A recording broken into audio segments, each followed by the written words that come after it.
can actually do blumpkins, blowjobs, and giant condoms, but we're going to change the subject. We're going to change it radically. And I'm going to tell you about the top 3 American scenarios for the end of the world. Yeah. Nuclear war, climate change, and hair loss. And I know that, I was surprised too. I thought for sure that zombies would outpull climate change. But thank God we live in a country that has a Department of Homeland Security, and that they've developed the doctrine of all hazards preparedness.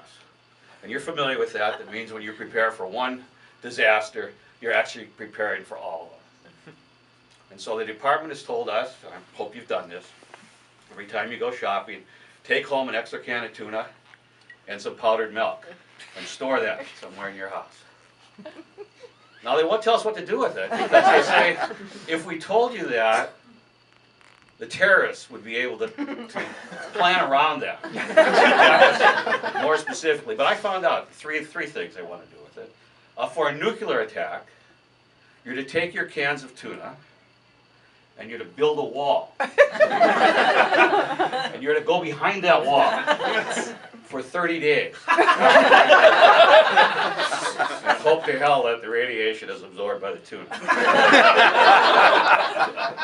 In the event of a biological attack, you're to open 2 cans of tuna, put them in the corner, and that's going to attract the bacteria, which will attack the tuna instead of attacking you. Thank you, Department of Homeland Security. And then, in the event of hair loss, you're to take the tuna and the powdered milk and squash them together into a paste and apply that liberally to your scalp twice a day for the rest of your life. The other agency that keeps us safe is the Department of Defense. And the 2 last secretaries of defense have each written these giant books about their experiences.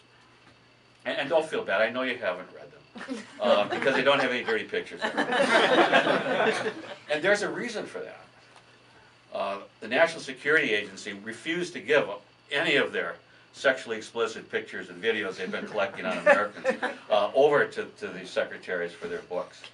And the reason it is that they have to study these pictures very carefully to keep us safe. So Donald Rumsfeld, who wrote the first book, was a secretary that we never knew for sure whether he was an amateur philosopher or a professional psychotic. And what got people first impressed with Donald was when he was answering questions about where the weapons of mass destruction were. And he said, it depends on what you mean by the word no. He said, there are things we know, the known knowns. Then there are the known unknowns, things we know that we don't know, like the difference between a Sunni and a Shia. I don't even know why that's a funny line, but I get a laugh all the time. Maybe it's Cambridge. And then there are the unknown unknowns, the things that we don't know. We don't know. And that stopped everyone. So what the hell is this guy talking about? Is he just stupid, or is that like really profound? And the third choice, or is he just fucking with us? I think that's right. It's like saying the absence of evidence is not evidence of absence. In any event, what he didn't talk about, what was really the most important thing, are the unknown knowns. Things that we know are true, but deny, right? Like that waterboarding is torture, like that Guantanamo really is against all American values, and like there really is no effective treatment for hair loss.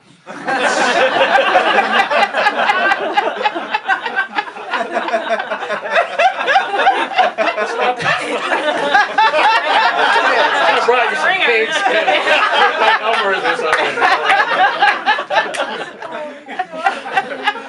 So the next Secretary of Defense was Robert Gates. I'm sure you'll remember Robert. In the Bush administration, he was known as Yoda. And Robert, you know, this book is like therapy to him. Robert said that he never really felt that quite right as Secretary of Defense because he thought he was too old and too short. Oh, Robert, give me a break. You're about my age, and you have 2 full inches in height on me. I mean, get over it. You know, have some pride in yourself. So when he took over as secretary, Lord Vader, Dick Cheney, was one of the first people to visit him. He said, Robert, embrace the dark side of the Force. And Bob said, no, no, embrace the dark side, I will not, no. But then when Obama was elected president, Gates changed his mind. And he embraced the new commander-in-chief and went over to the dark side. No, that's not a racial joke. It's not about the color of skin color or anything. That's about killer drones, Guantanamo, and the absolute proliferation of bogus hair care products. So the real problem that the president's having lately is with his health care plan. We all know that. And so he called back both Gates and Rumsfeld and asked them, can he get some advice on what he can do about it? And Gates said, fix the website, we must. And Rumsfeld said, there are the dead, 2 in a can. There are the dead undead, vampires and Dick Cheney. There are the undead dead, which are people in persistent vegetative states or people who are brain dead. And there are the undead. Zombies. Thank you very much.